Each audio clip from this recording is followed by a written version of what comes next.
الشيطان الرجيم. Assalamualaikum warahmatullahi wabarakatuh. Sahabat Islam, kisah-kisah. Allah Subhanahu wa Ta'ala telah menurunkan 4 kitab berbeda yang wajib kita imani sebagai umat Islam melalui para rasul yang telah diutusnya. Kitab-kitab tersebut diturunkan pada masa-masa yang berbeda-beda. Lalu, kitab suci apakah yang merupakan bagian dari kisah Nabi Musa menerima wahyu dari Allah Subhanahu wa Ta'ala? Turunnya kitab kepada para rasul termaktub dalam Quran Surah Al-Baqarah ayat 4 sebagai berikut. Dan mereka yang beriman kepada kitab Al-Quran, yang telah diturunkan kepadamu dan kitab-kitab yang telah diturunkan sebelummu, serta mereka yakin akan adanya kehidupan akhirat.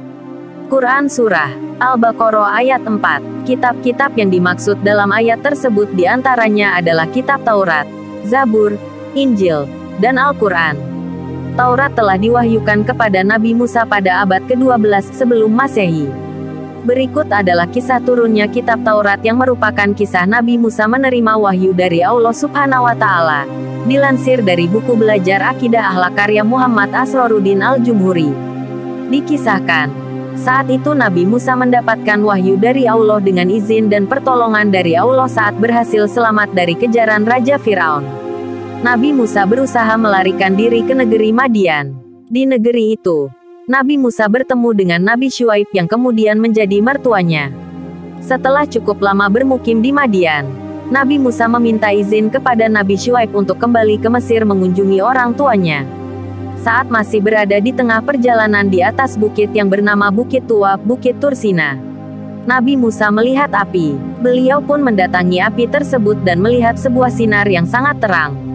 Saat itulah beliau menyadari adanya pertanda dari Allah Subhanahu wa Ta'ala. Sebelum lanjut, jangan lupa di like video, komentar, bagikan, dan subscribe.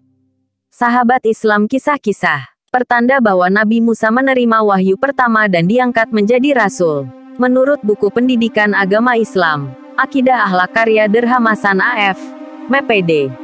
Setelah Firaun dan para tentaranya tenggelam, Nabi Musa pergi ke Gunung Sinai. Ia meninggalkan mereka kepada Nabi Harun. Di sana Nabi Musa berpuasa selama 40 hari. Dan dalam keadaan suci, Nabi Musa mendengar firman Allah Subhanahu wa Ta'ala secara langsung. Ia lalu dikaruniai kitab Taurat yang berisi pedoman hidup bagi umatnya. Hal ini dikisahkan dalam firman Allah Quran Surah Taha ayat 9-14. Apakah telah sampai kepadamu kisah Musa ketika ia melihat api? Lalu berkatalah ia kepada keluarganya, tinggallah kamu di sini, sesungguhnya aku melihat api. Mudah-mudahan aku dapat membawa sedikit daripadanya kepadamu atau aku akan mendapat petunjuk di tempat api itu. Maka ketika ia datang ke tempat api itu, ia dipanggil, hai Musa. Sesungguhnya aku inilah Tuhanmu. Maka tanggalkanlah kedua terompahmu. Sesungguhnya kamu berada di lembah yang suci, tua. Dan aku telah memilih kamu. Maka dengarkanlah apa yang akan diwahyukan kepadamu. Sesungguhnya aku ini adalah Allah. Tidak ada Tuhan yang hak selain aku. Maka sembahlah aku dan dirikanlah salat untuk mengingat aku. Quran Surah Taha 9-14.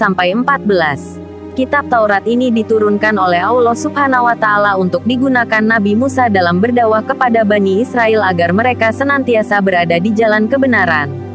Kemudian kitab Zabur dan kitab Injil diturunkan setelahnya untuk menyempurnakan kitab Taurat yang dibawa oleh Nabi Musa.